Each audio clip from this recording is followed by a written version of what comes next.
Bonjour à tous. Donc moi c'est Lauriane Dan, je suis écrivaine et beatmaker. Et dans cette vidéo, j'avais envie d'émettre une petite hypothèse qui me tourne en boucle dans la tête d'ailleurs, par rapport à la vitesse de nos pensées.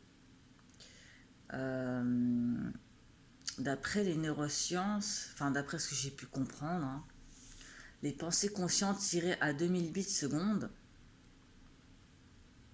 Et les pensées inconscientes, si je dis pas de conneries, à 2 milliards de bits seconde. Enfin bref, je sais plus trop, mais si les chiffres sont exacts. En tout cas, euh, je vois ça plutôt comme...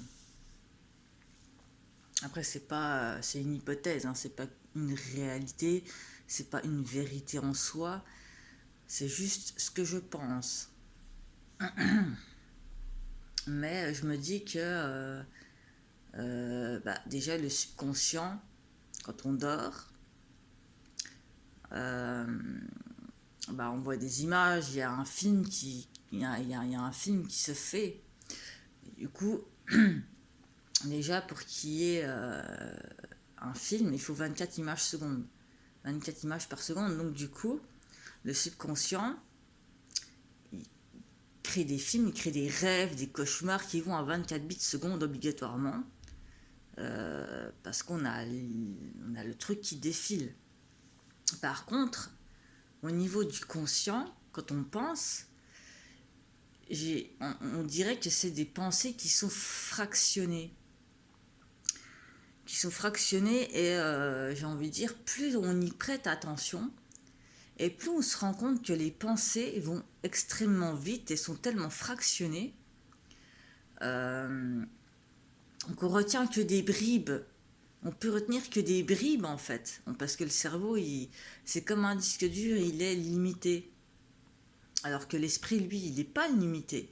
Donc on reçoit des informations et le cerveau, il se contente de les trier et d'en tirer ce qu'il a envie d'en tirer. En fait, euh, on va dire qu'il fait le tri dans toutes les informations qu'il reçoit parce qu'il n'est pas capable de toutes les traiter en même temps. C'est impossible. Il y en a beaucoup trop. Et du coup, j'ai l'impression qu'en une fraction de seconde, il peut y avoir plein de flashs, plein de trucs comme ça, plein d'idées, et c'est pour ça qu'on oublie souvent ce qu'on voulait dire, ce qu'on voulait faire, surtout des personnes hyper actives, parce que je pense que c'est pas pareil pour tout le monde. La vitesse de la pensée ne fonctionne pas pareil pour tout le monde. Il y en a qui ont un débit extrêmement rapide parce qu'elles essayent d'être en adéquation avec leurs pensées qui vont très très vite. Du coup, elles ont un débit qui va vachement comme ça, qui débite vraiment bien comme il faut. Et d'autres qui sont plus au ralenti parce qu'elles prennent le temps de réfléchir. Enfin, vous voyez, en fait, j'ai l'impression que c'est un peu la différence entre les personnes qui sont neurotypiques, du coup, qui parlent en réfléchissant avant, et les personnes neuroatypiques qui ont tendance à pas filtrer, à rien filtrer du tout, comme les personnes qui sont comme moi, autistes et TDAH. On filtre pas et on dit tout comme on pense parce qu'il y a ce filtre là qui ne fonctionne pas et que on a tellement de on sent que c'est fractionné dans notre esprit qu'il y a tellement de trucs, on va dans tous les sens, on a 1 milliard d'idées à la seconde et du coup c'est compliqué de tout retenir en même temps. Donc du coup on se perd, on part faire quelque chose alors que voilà, on part faire un truc à la base et quand on revient on se rend compte qu'on a oublié le truc de base parce qu'on est parti dans dans des pensées en arborescence, comme on dit, et on s'est perdu là-dedans. Et du coup, on se rend compte que le truc de base qu'on devait faire, on ne l'a pas fait. Du coup, on part dans tous les sens. Enfin, c'est vraiment un truc, je vois ça comme ça en fait. Des pensées qui débitent tellement vite, mais que les personnes qui sont hypersensibles ou ce genre de choses arrivent à capter que elles peuvent pas aller plus vite que leurs pensées en fait. C'est comme Lucky Luke, c'est aller plus vite que son ombre, hein, c'est pas possible. Donc du coup, c'est... Et, et je sais que moi, personnellement, avant, j'avais un espèce de tic. Enfin, c'était un toc plutôt, je sais pas. Mais en fait, je pouvais pas dormir tant que j'avais pas tout sorti ce que je pensais de ma tête. Il fallait que j'écrive tout. Et je m'endormais avec le calepin parce que dès que je me réveillais, il fallait que j'écrive le moindre truc. Mes rêves, mes cauchemars en détail et tout. Et puis hop, je me rendormais et je réécrivais mes pensées. Il fallait que j'écrive tout. Sinon, ça m'empêchait de dormir. Donc, à chaque fois que je me réveillais, j'écrivais. Puis je me rendormais. Puis je me réveillais, j'écrivais. Et ainsi de suite. Parce que j'avais besoin d'analyser tous mes rêves, tout ce genre de choses. Et en faisant cet exercice, en fait, je me suis rendu compte que c'était possible de modeler tout ça en fait. Bon, on part sur l'idée que le cerveau est un muscle, hein, mais c'est pas faux en finalité parce que plus on va le solliciter et plus il va fonctionner vite, enfin en tout cas de manière, il va mieux fonctionner, on va dire. Je trouve pas le terme et ça m'énerve. De manière plus enfin bref, c'est pas grave, ça me reviendra. Voilà, c'est encore un truc perdu.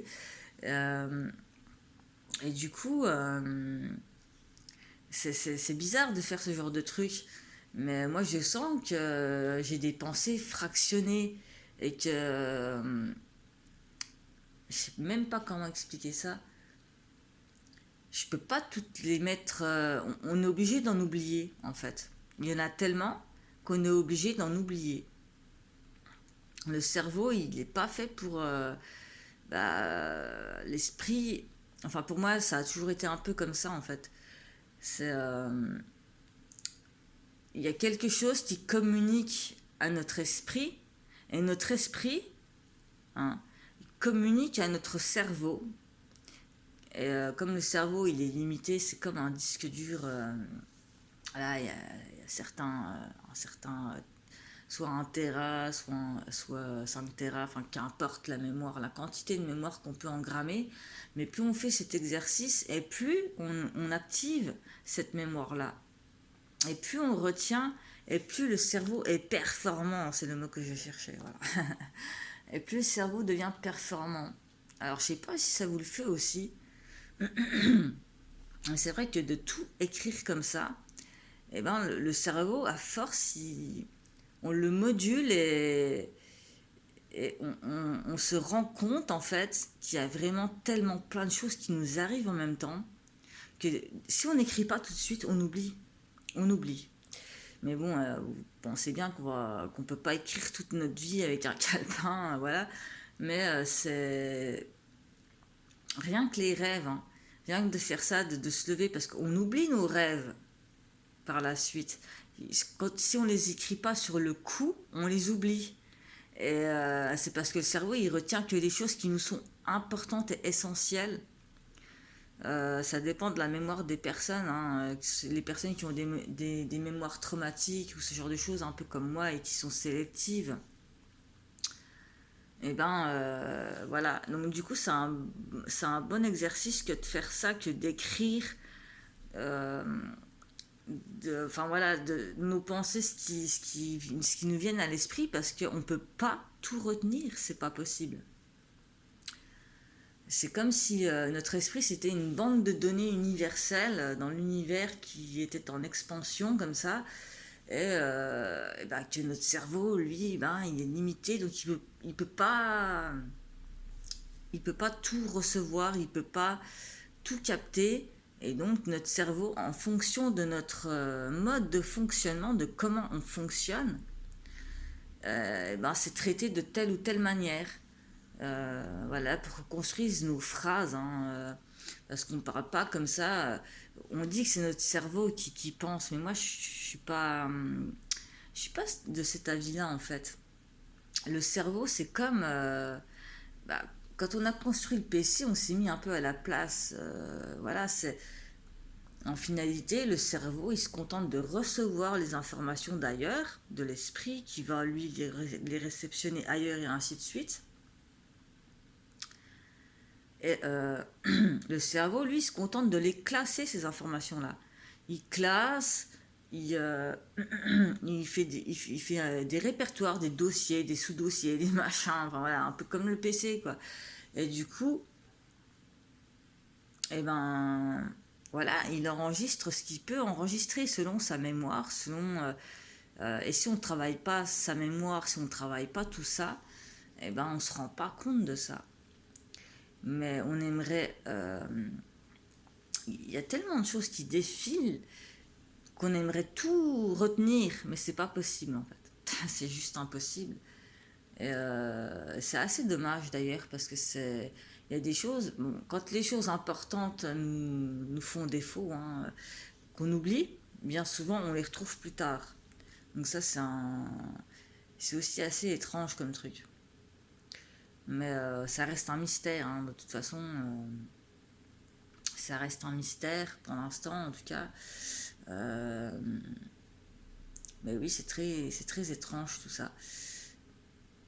On aurait plusieurs types, enfin plusieurs formes de mémoire, quoi. La mémoire, bah déjà la mémoire à long terme, la mémoire à court terme. Mais pas, c'est pas ce que je voulais dire, c'est qu'on a plusieurs